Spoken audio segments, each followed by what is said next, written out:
The story begins with a boy anxiously checking his phone and sees that tickets for the Blue Impulse live show are sold out. Among the rising idol groups, Kuromiya stands out, being only 15 years old. At that time, the MC did not know the real secret of the idol he always watched from behind the screen. The scene shifts to a classroom where new students await the return of their test papers. The teacher explains that while the school's exams are tougher than those at other schools, they are designed to prepare students for a better future. One by one, students are called up to collect their results. Hiruno Hizashi sits tense, thinking about his marks. He fears he must score more than 90 or his mother will punish him. Sweat runs down his face as he prays to God for good results. A flashback comes to him of when he once scored 89 while his sister Akari scored full marks. His mother scolded him harshly, saying no one in her family had ever gotten such a poor result. She warned him that if he scored like that in high school, she would not allow him back home. Since the first day of high school, he has carried that pressure. A girl steps forward to collect her test and politely thanks the teacher. Hiruno notices her as whispers spread through the classroom. She's beautiful and smart. Her name is Rei Kuromiya, and she's an idol. At first, Hiruno assumes she must be a class or local idol, but then it clicks. She's the real deal. She is admired for her beauty and intelligence. A once-in-a-generation genius idol, Kuromiya Rei. From Hiruno's perspective, they belong to different worlds. He compares himself to her as she can balance her studies and being an idol at the same time. The teacher finally calls Hiruno's name. His test shows only 4 points. The teacher assigns him to an after-school makeup class. Classmates whisper and call him an idiot. Hiruno still wishes to improve, but worries about how to explain this to his mother. After school, people with cameras gather outside, waiting to interview Kuromiya. Students discuss that she has already gone home to practice for her live concert. Hiruno passes by, preoccupied with his makeup class and worried about what excuse he would give to his mom. Then he hears a voice from a room, reciting something similar to the Pythagorean theorem. He opens the door and sees Kuromiya inside, repeating A square B square. He is shocked and asks if she is in the wrong classroom. She explains that the teacher told her to come here. He notices her sweating heavily and asks about what she was reciting. She replies that it is part of her next performance lyrics. He does not fully believe it, but apologizes and politely asks if she has trouble in studies. He realizes he is taking the makeup class together with Kuromiya, the so-called genius idol. She admits she is not an idiot, though she only scored 16 marks this time. Hiruno recalls how confidently she collected her paper and points this out. She rants about how she normally scores high. Hiruno feels relieved, realizing the expectations on her are too high and that she is also a normal girl. Suddenly, Kuromiya remembers her 6 o'clock lesson, so she needs to hurry. Hiruno offers to teach her. She questions why, since he also failed. He shows his test paper and explains that he misplaced his answers from question 5 onward. Without that mistake, he would have scored 94. Kuromiya is surprised, calling it a manga-like mistake. Hiruno insists he can help her a little. She refuses, saying it is her responsibility as a student and idol to manage both. He apologizes, believing she's committed to balancing both school and her idol career. He calls himself an idiot for intruding. Seeing her struggle, he becomes worried. Hauti High School is an elite, top-tier institution where students can advance directly to university after graduation. As a result, the tests are brutal, and the study hall workload is just as intense. After an hour, Hiruno finally finishes and glances over at Kuromiya, only to find her seemingly frozen in time. He offers to help her just for today, knowing she has a lesson at 6 and already seems overwhelmed. But Kuromiya responds quietly, almost sadly, saying that his help won't fix the real problem. Then drops a bombshell: she has to quit being an idol. She reveals that her mother only allows her to be an idol if she maintains top grades. After being scolded for her recent test, she's been warned that one more failure means she'll have to quit. Through tears, she admits she feels like a fraud, unable to live up to the image her fans admire, and says she doesn't deserve to be an idol. Hiruno sits silently, then erases answers from his paper. After a moment, he offers to solve the problems together with her. She protests that it'll take too much time, but he replies that if they work together, they can finish before her lesson. She agrees, and they begin studying together. He encourages her with claps and a thumbs up when she solves a question. When they finish, Kuromiya apologizes for relying on him. Hiruno tells her not to worry and that she can ask him again.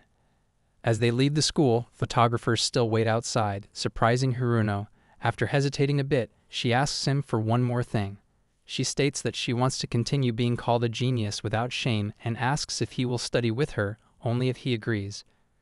Hiruno is stunned but accepts. Media cameras click around them. Nervous, he says they should get along as friends and classmates. She replies that pointing out such details is strange, and leaves after bidding him goodbye. At home, Hiruno's mother demands an explanation for his test score. He apologizes to her. Meanwhile, Kuromiya sits in her bathtub, talking on the phone.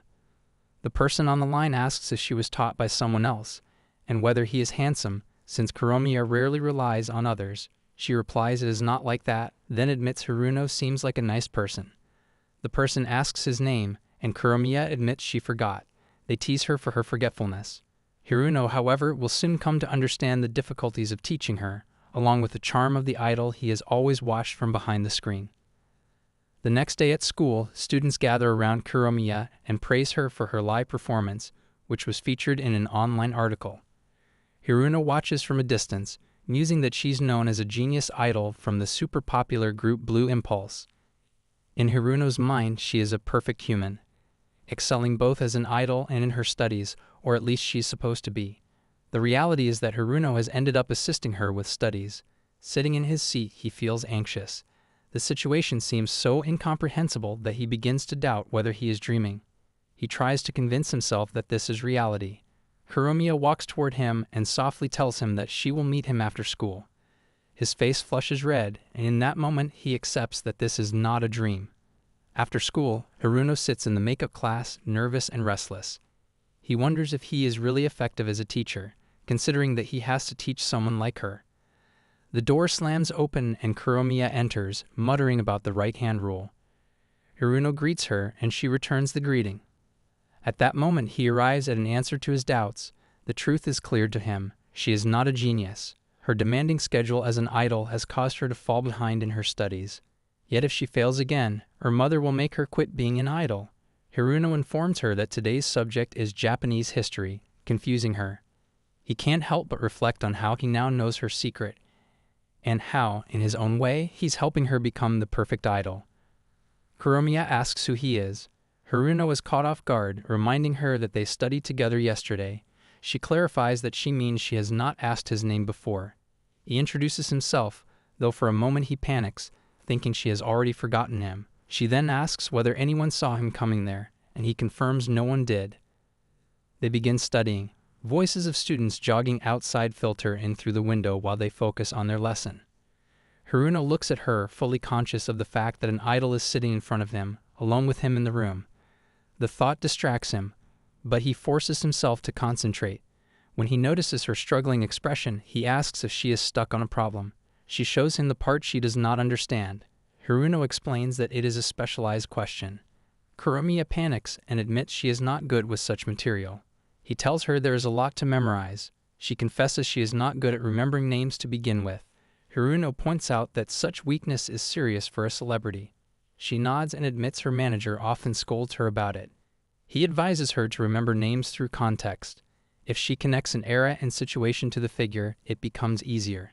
He illustrates this by drawing simple figures. She glances at his sketch and faintly comments that he might be good at drawing. He explains further, linking names to other associations.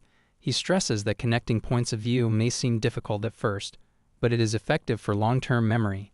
Furthermore, he briefly explains that the king of Baekje introduced Buddhism and sutras to Emperor Kinmi, hoping to spread them in Japan. She remains silent, so Hiruno chuckles softly and assures her there is no need to rush. He tells her to practice writing and reading the content, and also to rely on visual memory. Kuromiya says she felt the same way yesterday, but admits he's actually good at teaching. Hiruno thanks her. She adds that with his help, the material is easier to understand and remember. She expresses gratitude and calls him Fujita. Our lad corrects her, reminding her his name is Hiruno. 30 minutes later, Hiruno checks her progress. When he looks at her notebook, he freezes. She has been writing his name repeatedly on the page. Shocked, he asks her about it. She explains that she cannot remember his name otherwise. He raises his voice, telling her to prioritize the names of historical figures over his. Anxiety fills him as he realizes she may be wasting time and energy in the wrong way. He takes her notebook to inspect further. At the bottom of the page, he finds words like kind, good at drawing, and good at teaching. Hiruno wonders if those notes are about him. It dawns on him that she is practicing his advice in her own style, but her method is unusual. He recognizes that she is motivated, but her direction is odd. Suddenly his eyes remain open. He recalls that he himself told her to write and read things repeatedly, and to rely on visuals. She is doing exactly that. Kuromiya begins to repeat his name aloud. Hiruno asks her what she is doing, but she pulls herself closer to him. Nervous, he mutters that she is getting too close. She leans in, says his name again, and announces that now she remembers it. After that, she continues working hard to memorize the names of others. Kuromiya is leaning so close to him that he freezes in place, her breath brushing lightly as she utters the words of her line. He is utterly confused because he is supposed to be teaching her English, yet the situation has turned into something he cannot process. She finishes her sentence and looks at him with expectation, asking how she did. Hiruno's mind spins as he tries to recall how it even came to this. 30 minutes earlier, he had held in his hand some music notes that Kuromiya received for her performance in music class the next day. She confessed that she did not know how to pronounce certain parts in English and asked him to teach her. He wondered whether she usually sang English songs with natural skill or if she relied on cue cards for pronunciation. Kuromiya apologized for asking something outside the scope of supplementary lessons, but Hiruno reassured her, saying that he would help with anything she was struggling with. He suggested they begin reading from the start. She agreed and started. She reached the word Europe and struggled, pronouncing it as Europa. Hiruno corrected her, correcting her pronunciation. Immediately, she gave up, insisting that she is Japanese. Hiruno quickly told her not to use that as an excuse, urging her not to fall back. She found it difficult, almost impossible. He decided they should instead focus on fixing her accent and vowel pronunciation, since that is crucial. She gave no immediate reply, and after a while her eyes drifted toward the window. Hiruno told her not to daydream, but she murmured as though she might catch a cold tomorrow. He told her not to lose hope and insisted they would start with the pronunciation of L and R. He explained how to pronounce L by pressing the tongue against the teeth, and R by retracting and rounding the tongue. She agreed and told him to watch her mouth carefully to see if she was doing it right. She leaned forward and began reading the entire line. When she finished, she asked him if it was good. Hiruno, distracted, thought to himself that her tongue is small, but that her teeth alignment is very good. Lost in those thoughts, he barely noticed her leaning even closer. Kuromiya called out to him, asking if he was listening properly. Her closeness made him nervous, and when she completed her line with the words "thanks for the love," she asked again if she had done well. Hiruno, flustered and unable to control his voice, shouted that it was really good. She smiled, delighted, and prepared to move on to the next line. But Hiruno, overwhelmed, shouted for a break. The next day in music class, Kuromiya is called to the front to sing. Hiruno watches her nervously, hoping that her pronunciation has improved. He thinks that if she fails, it would be his fault. Kuromiya begins singing, and her voice flows through the room with a brilliance that shocks everyone. The entire class, including Hiruno, is left in awe.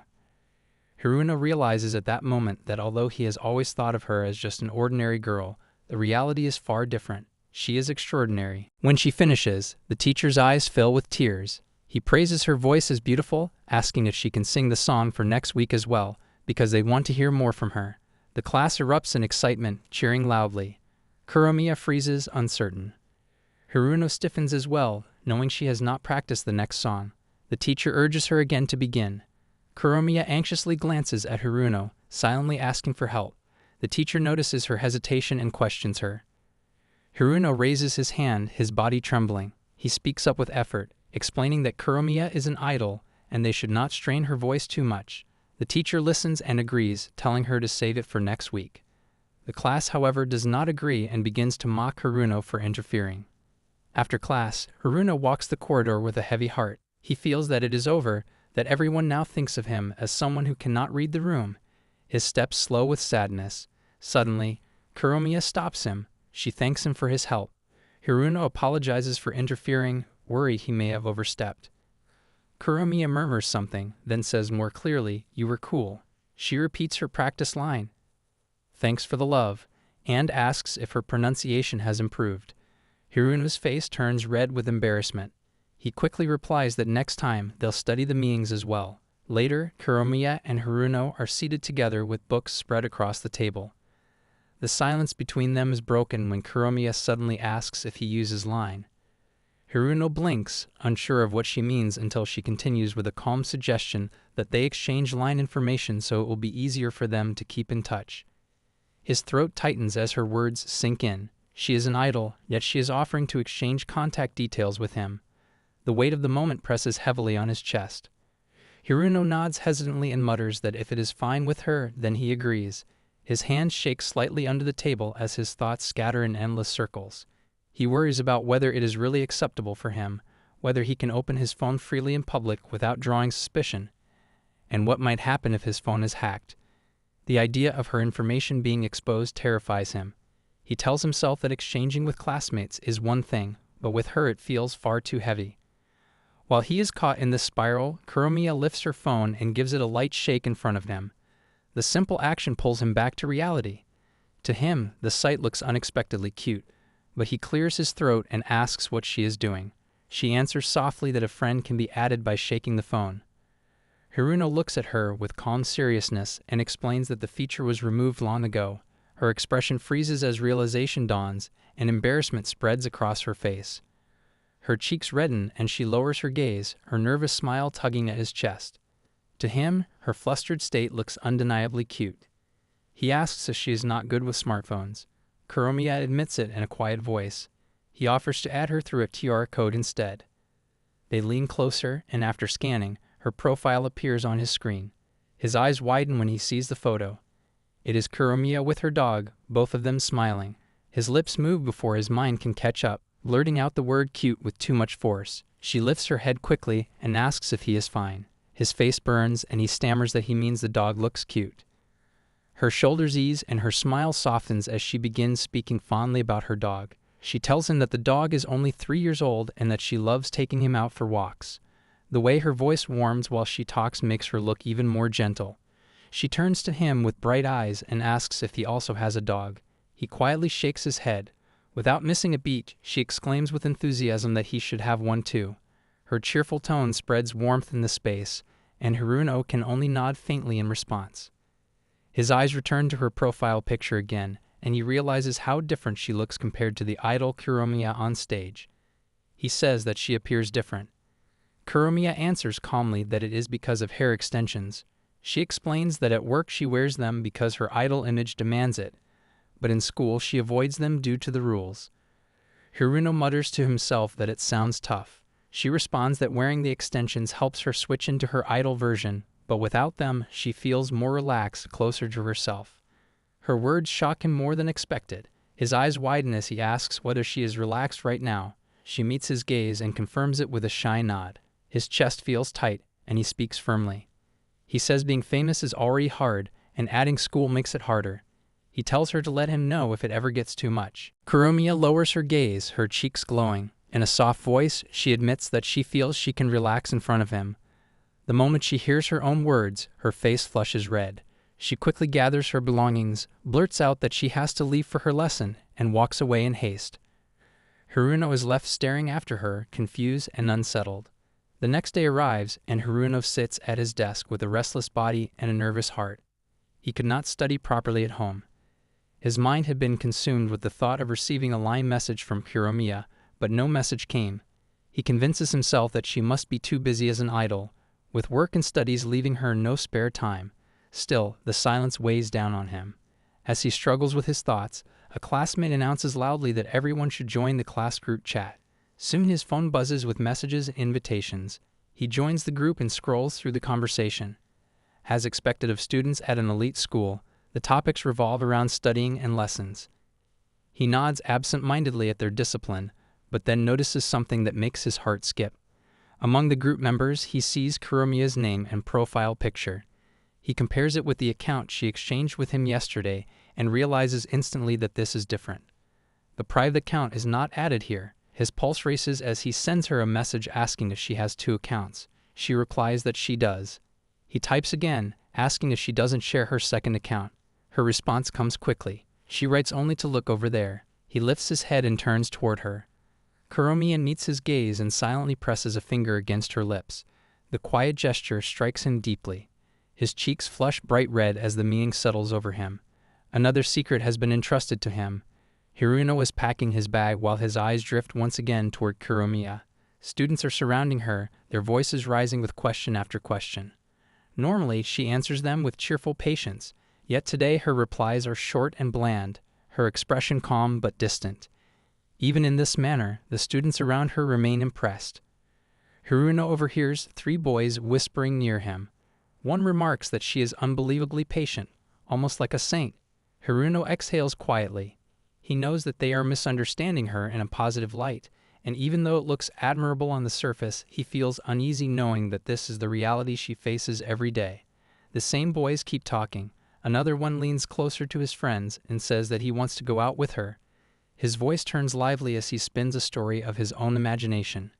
He describes approaching her with confidence, asking her to meet in an empty classroom. In his fantasy, she scolds him lightly, saying that he is 3 minutes late, and then they sit face to face, studying together, chatting and flirting with ease. He laughs, calling it the best situation he could dream of. Hiruno freezes at these words, his mind flashing back to his own recent memories with her. His chest tightens. The boy's friends laugh, and one warns him to calm down, insisting that such a situation would spread rumors if it ever happened. They insist that she would never behave that way anyway because she is intelligent. Hiruno lowers his gaze, his nerves growing heavier. He realizes the truth that Kuromiya might not be thinking about such risks, so he has to be the one who stays responsible. After school, they sit down to study as usual. Hiruno cautiously brings up the topic of scandal. Kuromiya replies that she wouldn't want that, then asks why he brought it up. He responds vaguely, but admits internally that rumors could easily start and that he wants to avoid any misunderstanding about their relationship, deciding inwardly to maintain a careful distance. Despite the topic, Kuromiya remains focused. She answers his questions with concentration, her confidence showing as she closes her eyes to recall details and then speaks with clarity. Hiruno corrects and guides her, shaping her answers with quiet patience. At one point, when she opens her eyes again, she notices that he is sitting further away than before. She looks at him directly and asks about it. He explains in a steady voice that he does this only to prevent unnecessary trouble for them. Kuromiya frowns softly. She asks if being close to her would cause him trouble. He quickly denies it, saying that is not what he means. She lifts her phone, then shows him a picture of her dog. Without thinking, Hiruno mutters from where he sits that it looks cute. Kuromiya begins to close the distance between them, yet Hiruno instinctively shifts away. He steps back slowly, retreating until he finds himself pressed into a corner. Kuromiya follows without hesitation, placing her hands against the surface near him and leaning in close. Her eyes fix on him as she asks why he is running away. Her closeness makes him flinch, and his voice rises with panic. He shouts that it is dangerous. He admits that he is trying to avoid creating rumors that could damage her reputation. Kuromiya studies him for a moment, then sighs and speaks with honesty. She says that he was only avoiding her because of some whispers. She tells him that she is always cautious about such matters and has been managing them for a long time. Her voice sharpens with curiosity as she adds that perhaps he is the type who makes overly strong assumptions. Hiruno lowers his gaze, regret seeping into his tone as he apologizes. Kuromiya breaks the silence and calmly reassures him that he doesn't need to move away. She tells him directly that he's a good person. She adds that she hasn't heard any strange rumors, so their secret is still safe, and that should be enough to ease his worries. Hiruno feels the tightness in his chest fade, relief washing over him. Kuromiya looks at him with a softer expression now. Her lips curve faintly, and she murmurs that she does not hate that part of him. The words strike him deeply, and his body trembles slightly. To him, it almost sounds like a proposal or at the very least an intimate confession. He grips tightly at his own thoughts, reminding himself that she is a professional idol. She has surely thought carefully about crisis management, and he does not need to protect her so obsessively. Yet at the core of his heart, he only wishes to keep her safe from becoming a victim of senseless rumors. He is lost in these thoughts when her voice cuts through his silence. Kuromiya wonders if they can meet on the upcoming weekend. His eyes remain wide open, and after a pause, he finally utters that they should go to karaoke so they can study there. She agrees without hesitation, telling him to head there first and wait for her. When the weekend arrives, he reaches the karaoke place before her. Sitting there alone, He feels his chest tighten with unease, thinking anxiously that he has been swept away once again. The situation is far from ordinary, and the reality of being inside a locked room with just the two of them strikes him as something dangerously close to a date. His thoughts grow restless. He tries to drive away the evil images that rise in his mind, but no matter how hard he tries, they linger. He wonders what kind of clothes she might wear. He thinks of whether she would appear in disguise, blending into the crowd, or if she would reveal herself in normal clothes. He imagines her in different outfits, stylish ones, simple ones, and even pretty casual dresses that might suit her. Every thought only deepens the heat in his chest, until he finally shakes his head, attempting to silence the fantasies before they consume him. Suddenly, the door opens. A girl steps in, apologizing for making him wait. He quickly denies that she made him wait long, but his eyes fix on the figure before him. Blonde hair falls from beneath a cap, and for a moment he does not recognize her at all. His first thought is that someone has entered the wrong room. Then she removes the cap and reveals herself. It is Kuromiya. The realization stuns him, leaving his eyes frozen wide as he mutters her name. She nods, explaining lightly that the day is unbearably hot, and suggests they sit in back. He agrees at once, but in his chest, a sharp thought cuts through. Her earlier warnings about being careful. She had been right all along. She had prepared for this meeting in her own way, while he wasted his time drowning in unnecessary worry. Kuromiya settles into the sofa, and when she notices him still standing, she asks if he is not going to sit. He blurts out that he will, yet his mind betrays him. Sitting across from her feels heavy, and the natural, fresh charm she gives off in her normal clothes pulls at him uncontrollably. She takes something from her bag, and curiosity pushes him to ask what she is pulling out. In her hands is a tambourine. His eyes widen again. He reminds her that they came here to study, not to sing, but her carefree energy fills the room regardless. They begin their study session, and to his surprise, they can concentrate better than he expected. The environment, though odd, does not distract them as much as he had feared. At one point, he notices the room growing hot and hands her a body sheet to wipe her sweat. She accepts it gratefully, thanking him before pressing it to her skin. His gaze lingers longer than it should, the simple image of her wiping herself in her casual outfit carrying an innocence that feels both fresh and dangerously exciting. His heart beats faster, and he begins to panic. Abruptly he stands, claiming that he will adjust the air conditioner to avoid heat stroke. In truth, he is trying to escape the surge of thoughts that threaten to consume him. As he presses the remote, the television suddenly lights up. An advertisement begins playing, and it is none other than Kuromiya's new song. She shifts uncomfortably and mutters that he does not need to watch it, her tone betraying embarrassment. He wonders aloud how an idol can be embarrassed by her own commercial. She avoids his eyes, explaining softly that she just does not want her friends or family to see it. He finds her logic strange, but before he can say more, she urges him to return to their studies. Time passes quickly, and when the session ends, Kuromiya insists on paying the bill. He protests immediately, telling her that she should not, but she reminds him that she works and that this is the least she can do to repay him. He shakes his head, saying it still feels wrong. She explains again that if she does not pay, then there is no benefit for him in coming. She calculates aloud, deciding that 2,000 yen should be fine. She glances at the slip, noting that the amount is not far from what she carries. Then her lips curl with a teasing remark, pointing out that being with a popular idol like her should count as a benefit too. His chest stiffens at her words, and he insists again that he will pay. She quickly denies him, holding firm to her decision. He asks her to hand him the slip. She refuses. Their hands tug back and forth, pulling at the paper, neither willing to give in. His strength finally wins. She leans forward, demanding he return it. Suddenly, her foot slips against the floor. Her balance falters, and in an instant they both collapse onto the sofa. She lands above him. Their eyes meet in stunned silence, wide and uncertain. Both of them are embarrassed about the situation. They immediately get up from the sofa and begin apologizing to each other. After a brief pause, they awkwardly sit back down. Kuromiya asks him if he is not going to sing something. He agrees with hesitation. She gently says that it would be nice if they sing together. He confirms, still uncertain, and she encourages him sweetly. She begins searching for a suitable song while asking him for suggestions. He, however, is distracted, quietly admiring her presence and the faint fragrance around her. He suggests singing her new song since it has just been released. She refuses, saying it would be embarrassing. They eventually decide on a song titled Scott Act. the same one they sing during music class. Both of them begin to sing the lyrics together. In the middle of it, he drifts into a flashback of when he first wished only to help her. Now he questions himself, wondering why he continues assisting her with studies, whether it is because she is an idol.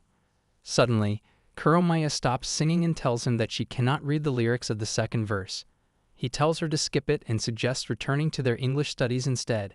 His face grows warm with sweat, but he expresses that he is glad they managed to sing that song earlier. Kuromiya then replies that she has been enjoying studying lately. She thanks him sincerely and insists that she must repay him. She says it would not be right if only she were receiving and not giving anything in return, adding that, as an idol, she is supposed to inspire people. If she does not, then she does not deserve to be with him. After a moment, he responds that he wants to pay for today. He doesn't like the way she talks about things in terms of benefits. Her determination to chase her goals, he explains, is something he finds genuinely amazing and inspiring. He admits that it's that part of her, the part that keeps trying, that he really admires, and that's the reason he wants to spend time with her. Realizing the weight of his own words, he suddenly pauses. His face flushes with embarrassment, and he apologizes, saying it is only a general statement. Before he can finish, Kuromiya interrupts and tells him that she also wants to spend time with him. His eyes widen, and his face turns red as he tries to calm himself. She persists and says she still wants to give him something in return. She then asks if he would like to hear her song. He looks at her with curiosity, unsure if it is acceptable. She admits that it feels embarrassing since she never sings in private, but holding the microphone, she says that she wants him to listen. Later, after returning home, Kuromiya receives a message from Sora asking about the karaoke time she spent with the boy. She replies with little interest. Soon, another message arrives from Sora, saying it is impossible that she was alone with a guy and nothing happened. Kuromiya answers that it was not like that and to stop interfering like an uncle. When Sora points out that it seems like she has found a friend, Kuromiya agrees. Sora then demands details about what happened. Kuromiya pauses as she recalls the events at karaoke, and finally replies that it is a secret. Sora insists that she must let her meet him the next time. Kuromiya is the center of Blue Impulse, known as the genius idol for her prestigious school and standout performances. Yet she has a secret. Alone in her room, she lies on her bed and sends a message to Hiruno, thanking him. He replies that he should be the one thanking her. As she lies there, she recalls what she said to him at karaoke, and feels a wave of embarrassment. Suddenly, she sits up, remembering that she has to review today's lesson. Still, her thoughts drift back to Hiruno, and she admits to herself that he looked quite stylish. The scene shifts to Hiruno. When he arrives home, his younger sister Akari greets him at the door. She asks about his date, since a man and a woman meeting alone in a locked room is considered a date. Embarrassed, Hiruno shouts at her, saying she only speaks like that because she does not know the other person. He adds that even thinking in such a way is like staining her existence with sin. Akari calmly responds that it is good she chose his clothes. He thanks her for her help. His usual clothes were so boring that she suggested a better outfit, so he would not feel embarrassed. She also tells him to buy new pajamas in case anything unexpected happens. Later, while sitting at his study table, he mutters to himself that pajamas are not lame. He opens his phone and begins searching for stylish pajamas for men. At that moment, a message from Kuromiya appears. She writes that she still does not understand a part, even though she practiced today. He asks her about it, and she replies by asking if they can discuss it on a call. His eyes widen at the message. He is an introverted high schooler, and although he owns a smartphone, he has never made a call. He hesitates, unsure how to respond. Hiruno considers searching for the right way to reply, but does not want to keep her waiting. Finally, he convinces himself to try calling, yet when he attempts it, he mistakenly presses the button for a video call. Kuromiya accepts the call and greets him politely, saying she did not expect him to make a video call. On his screen, he sees her in pajamas. She smiles and remarks that he is the same person as before, and that his clothes now look cuter compared to his daytime outfit. His eyes remain open. He always cursed his past self for his lack of care. He never showed interest in appearance and foolishly believed that the clothes his mother bought were acceptable. He thinks of Akari and realizes that, at least once, he should have doubted the foolish look of his past self. He admits inwardly that he truly wants to change his clothes. As he lingers in silence, Kuromiya asks if he is all right. He quickly changes the subject and asks about her difficulty. She explains that her problem is with mathematics. He begins teaching her through the screen, carefully explaining the solution.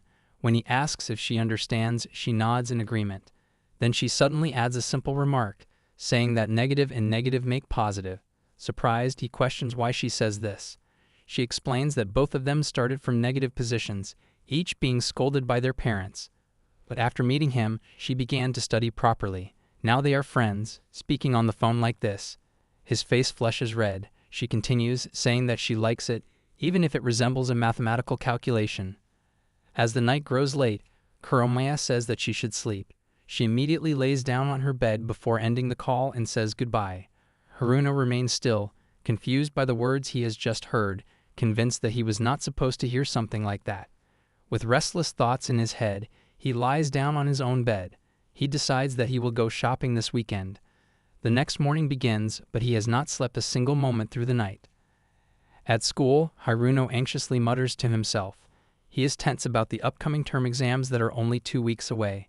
His thoughts circle Kuromiya's steady improvement in grades despite her busy job. He convinces himself that he must also push harder and study more. His classmates glance at him uneasily, finding it unsettling that he keeps talking to himself. His main worry remains Japanese history, a subject he feels he must cover thoroughly. Suddenly, a can slides against his forehead, and a voice tells him to take it easy. He looks up and calls her name Mao, asking why she is in his classroom since they are not from the same class. Suzuki Mao, his childhood friend from preschool, stands before him. She tells him that her class is going to Spokja after school and invites him along. He demands to know her reasoning. She answers that they should have fun like they used to, reminding him that making friends is as important as studying.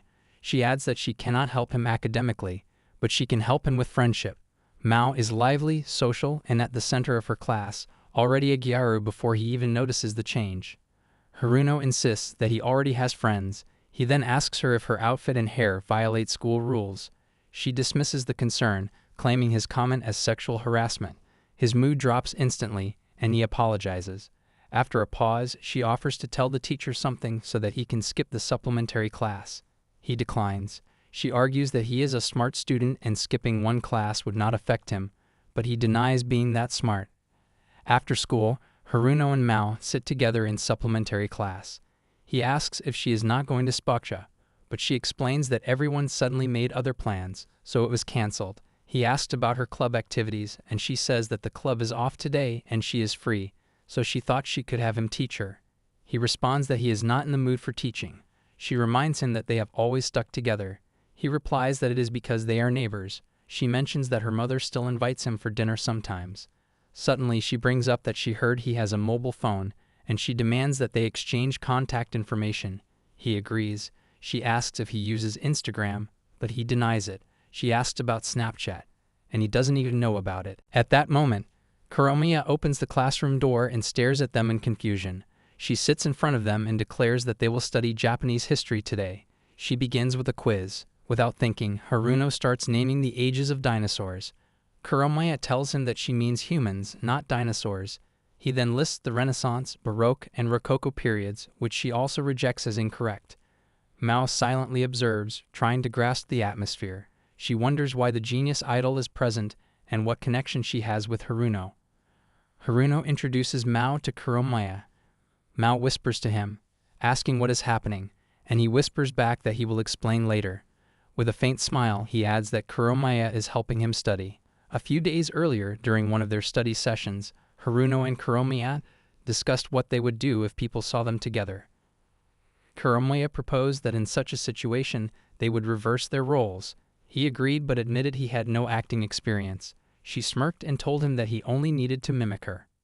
Now, following that plan, Kuromiya asks him questions, and he plays the student by deliberately giving wrong answers. He wonders if he is performing the role correctly. Suddenly, his mobile vibrates with a message from Kuromiya, asking if he truly thinks she is that stupid. His face changes and sweat appears on his forehead. Mao immediately notices and confronts them. She explains that Haruno's right hand trembles oddly whenever he feels guilty, and reminds them that he is not actually that dumb. She insists that they admit they are acting and demands an explanation for what they are hiding. Suzuki waits for an answer, but both Hiruno and Kuromiya remain confused. Hiruno believes that if Kuromiya's secret is exposed, all of her hard work will be wasted. To protect her, he pretends to be poor at studies. Suzuki mutters in a low tone that she dislikes this side of him because he judges himself unfairly.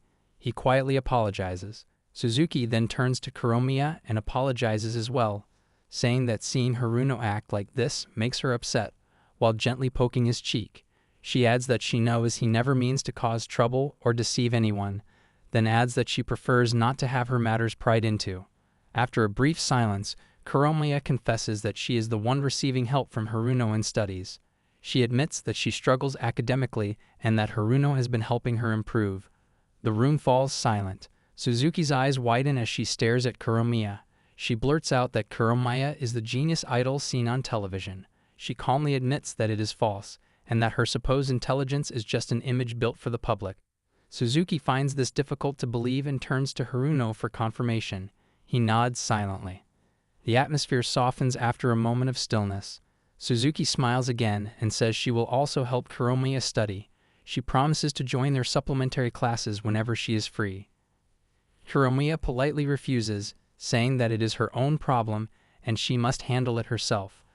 Hiruno supports Suzuki's offer, assuring Kuromiya that Suzuki is an honest person and can be trusted with secrets. Kuromiya hesitates for a second, then nods and agrees to accept Suzuki's help. Suzuki leans closer to Hiruno and whispers softly that Kuromiya is very cute. He replies in a casual tone that they are fine without Suzuki's help. She smiles with relief, feeling that he has finally understood what he truly wants to do. She then grabs Kuromiya's hand and tells her they should hang out together sometime. Kuromiya agrees without hesitation. Hiruno, however, reminds them that midterm exams are less than a month away. Suzuki pauses, then tilts her head and asks how far they have gotten in their preparation, noting that they seem to be reviewing for the second time. Hiruno explains that it is because Kuromiya even studies during her work breaks. Kuromiya lightly mentions a quote from Nobunaga, that their energy lies in the Honnoji temple. Suzuki glances at Hiruno with curiosity, wondering if this reflects Kuromiya's actual level of knowledge. Hiruno suddenly becomes emotional and says that she has improved so much. He remembers how difficult it used to be for her to memorize even the simplest subjects. Now seeing her progress, he considers it a huge achievement. He turns to Suzuki and tells her that she should learn from Kuromiya's determination. Kuromiya looks at them, frozen in disbelief at their exaggerated reactions. Suzuki responds cheerfully that she is more of a last-minute studying type. Hiruno agrees and says that she has an excellent memory. Suzuki laughs, saying that she began studying only a month before the entrance exams and still managed to pass. She continues talking to Hiruno about it. In the middle of their conversation, Hiruno suddenly realizes that they have been leaving Kuromiya out. He immediately apologizes to her. Kuromiya shakes her head and says she does not mind, since Suzuki and Hiruno are good friends. A moment later, Suzuki suddenly gasps and exclaims that she forgot something important. Without waiting for their response, she rushes out of the room like a storm, calling out that she will head back first. The room becomes quiet again. Kuromiya turns to Hiruno and calmly asks how long he has known Suzuki. He replies that she feels like family to him, so he tends to speak more freely around her. Kuromiya looks down for a moment, then softly says that he can also talk to her like that. Hiruno freezes, saying that it is impossible because she is too amazing. Kuromiya smiles and suggests that they drop the formal tone between them. Hiruno nervously insists that they should focus on studying first. Kuromiya refuses until he changes the way he talks to her. He pleads for leniency and says that she should wait at least 5 more years. Kuromiya laughs and says that 5 years is too long. Outside, Suzuki stands quietly near the window on the first floor, watching them from below. A gentle breeze moves her hair as she stands alone, wondering why she acted that way. The scene shifts to 2 weeks before the midterm exams, and Hiruno muses that they are also at the end of their preparations. Kuromiya is tapping on her phone without looking up. Seeing this, he asks what she is doing. She shows him her screen, revealing an app that Suzuki Mao gave her for memorization practice. He gasps quietly, surprised that a study method like this exists. Kuromiya explains that Mao also taught her the correct way to input the words. Hiruno falls silent, feeling that his role as her tutor may no longer be needed. After a moment, Kuromiya says that she doesn't understand a certain part. Hearing this, Hiruno's expression brightens instantly, and he asks what the problem is. She shows him the question and explains that she cannot grasp the logic behind it. He looks at the question and freezes. Sweat runs down his face as he pretends that he is not in the mood to study Japanese today. He quickly suggests that they review the range once again. Kuromiya agrees but asks if he understands the question himself. He hesitates before finally admitting that he doesn't understand it either. Kuromiya remains calm but demands an explanation for why he lied to her. Hiruno answers that he feels unworthy if he can't understand something. He adds that he has always relied on memorizing formulas and has never thought deeply about the logic behind them. Feeling anxious, he says he'll go ask Sensei for help, who should be in the laboratory today. Kuromiya takes his hand and says that she will go with him. She continues holding his hand and tells him it's wrong to think he is unworthy. He looks at their joined hands, and she quickly realizes, apologizing in embarrassment. She then reminds him that they decided to solve problems together. They leave the room side by side. As they walk through the corridor, several students greet Kuromiya. Hiruno walks a few steps behind her, lost in thought. He wonders if there's any way of studying other than memorization that would allow him to teach her again. He silently curses himself for feeling useless, despite Mao's words telling him to stop hating himself. Still, he can't help but think that standing next to someone as remarkable as Kuromiya makes it impossible not to feel inferior. Kuromiya turns to ask where the laboratory is. When they arrive, the sensei greets them and begins by asking about earthquakes. They answer that it's the phenomenon where the ground shakes. Sensei explains that it's not only the ground that shakes, but that earthquakes spread in a three-dimensional radial pattern. He continues, saying the depth of the hypocenter can be calculated using the Pythagorean theorem. Kuromiya listens attentively, focusing on every word. Hiruno watches Sensei with admiration. He realizes that Sensei doesn't just provide answers but also guides students in how to think. Hiruno reflects that this is what real teaching should be and begins to think that his own guidance might be getting in Kuromiya's way. Sensei smiles and says that this is the first time a student has ever asked that question. Hiruno asks if the question was too basic, but Sensei shakes his head and replies that such a question only comes from those who study hard. Sensei then asks for their names. Kuromiya gives hers simply, while Hiruno nervously adds his student number as well. Sensei laughs lightly and comments that both of them are studying hard. Hearing this, Hiruno feels relieved, realizing that he is not a burden to her.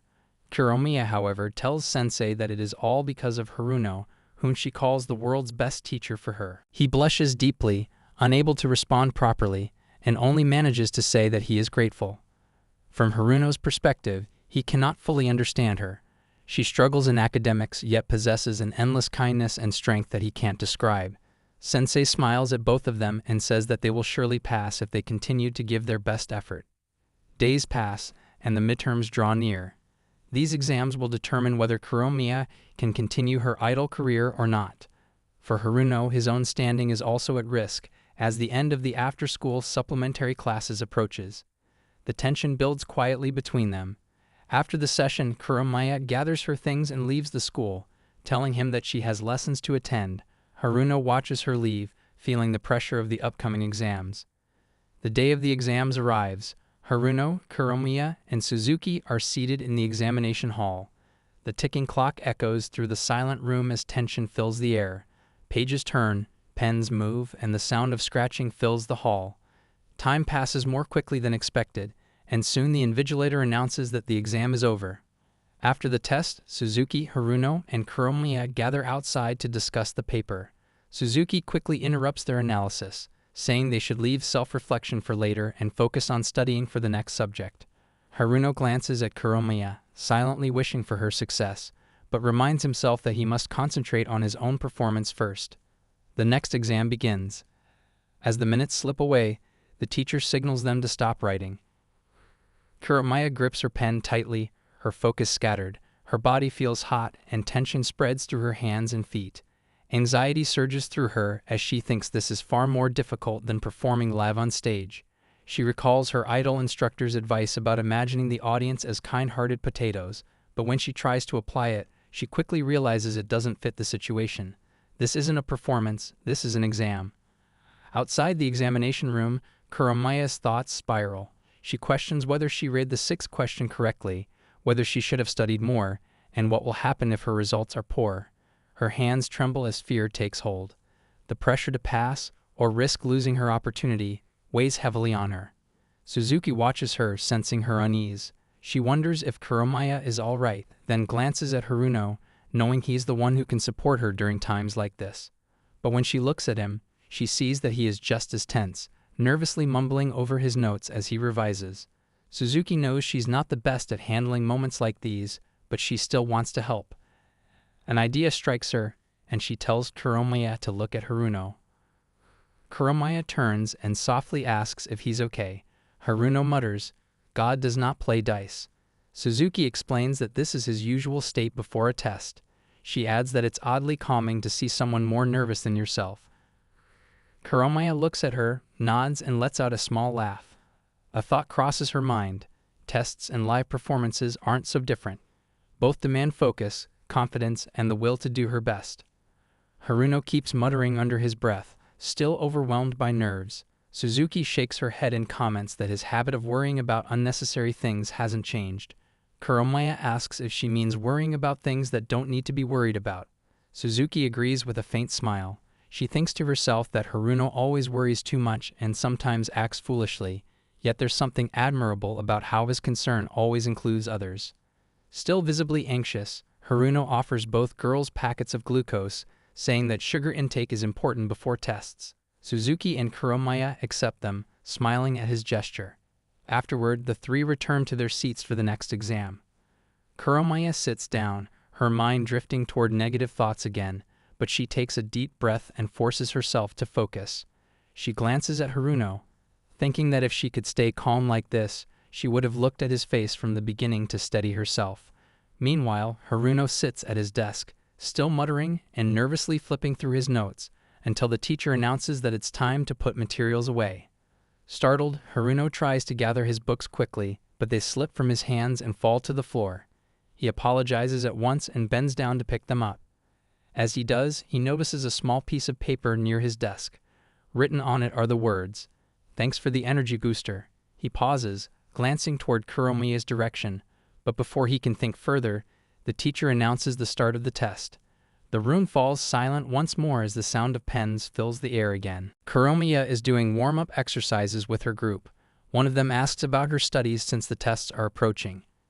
Kuromiya replies that she wants to gain her mother's approval, so she is doing her best. The girl smiles and offers to help her with her studies. A few moments later, Kuromiya notices her friend Sora grinning at her, so she asks why. Sora teases her, asking how things are going with that guy. The other girl looks surprised and asks what she means. Sora explains that a boy has been tutoring Kuromiya lately. Kuromiya admits that she feels a little guilty because she is always receiving help. She adds that another friend of hers has also been tutoring her. The girl remarks that Kuromiya has found a good friend, so she should give him something in return. Kuromiya says that Hiruno doesn't want anything. In her thoughts, she considers that if she were a boy, just being close to a girl would make her happy, but reality reminds her that she is not. The other girl suggests that Kuromiya could sing for him, but Kuromiya admits she's not good at such things. Then she reveals that she has already done that once. Her friends stare at her in shock and insist that she should do something else, something that comes naturally to her. At school, the teacher asks everyone to take their seats. He announces that the upcoming tests will directly affect university admissions and play a major role in determining which faculty they can enter. He warns that without proper preparation, they may lose the opportunity to study what they desire. The room becomes tense, and anxious murmurs spread among the students. Hiruno looks toward Kuromiya. She appears calm and confident despite the heavy atmosphere, yet her eyes lack their usual shine. The teacher begins returning the test papers. Hiruno feels a rush of uncertainty. He wants to attend university, but still doesn't know what he truly wishes to study. This month has been filled with effort and exhaustion. He has always studied diligently since middle school, but this is the first time he's worked hard alongside someone else and supported them. The weight of that responsibility feels heavier than he expected. When Kuromiya's name is called, she walks to the front and receives her paper. Shortly after, Hiruno is called. He takes his sheet and sees his score, 96 marks. He turns to look at Kuromiya. She tilts her paper toward him with a proud smile and flashes a small victory sign. Her score is 66. In that moment, he realizes what true joy looks like, the joy of being rewarded after genuine effort. After school, they gather in the classroom. Suzuki bursts in, congratulating both of them for passing. She carries a box filled with food, declaring that they will have a small celebration. Kuromiya takes only a tiny piece of sweet, mindful that her live performance is near. They all smile, relieved that their scores are above the cutoff in every subject. Kuromiya bows slightly before them, thanking both Hiruno and Suzuki for helping her succeed. Suzuki tells her that now she can continue her idol activities without worry. Kuromiya nods with a light expression, saying her mother will surely approve of these results, as every subject is above 60 marks. She adds that she must maintain this level from now on. Hiruno, on the other hand, is quietly thinking about something else.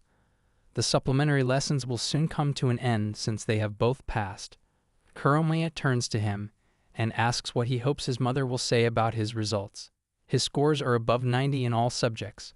He answers that he thinks he'll avoid being scolded this time, but the rest depends on his sister. Kuromiya asks if his sister attends the same school. Before he can reply, Suzuki chimes in, saying that his sister Akari is a natural-born genius and that comparing them is unfair. She adds that Akari always looks radiant, scoring close to perfect marks every time. She laughs lightly, mentioning that teaching others can deepen one's understanding, which might be the secret to his success. Suzuki grabs Kuromiya's hand and cheerfully declares that the three of them will study together from now on. Hiruno quietly agrees in his mind. He knows that without the supplementary lessons, his reason to spend time with Kuromiya will disappear. He wonders if he'll be able to talk to her as casually as before. The thought leaves him uneasy. He imagines small scenes in his head, like starting a conversation by saying that today's lecture was difficult, but quickly dismisses them, thinking it's impossible. Kuromiya approaches him slowly. She looks at both Suzuki and Hiruno and says that she wants to show her gratitude to them. She takes out an envelope and hands it to him. Inside is a premium ticket for her upcoming live performance. She tells him to come and watch her perform. Here I am, know it's been a while. I was in denial about my love. Here I stand, I know I walked away.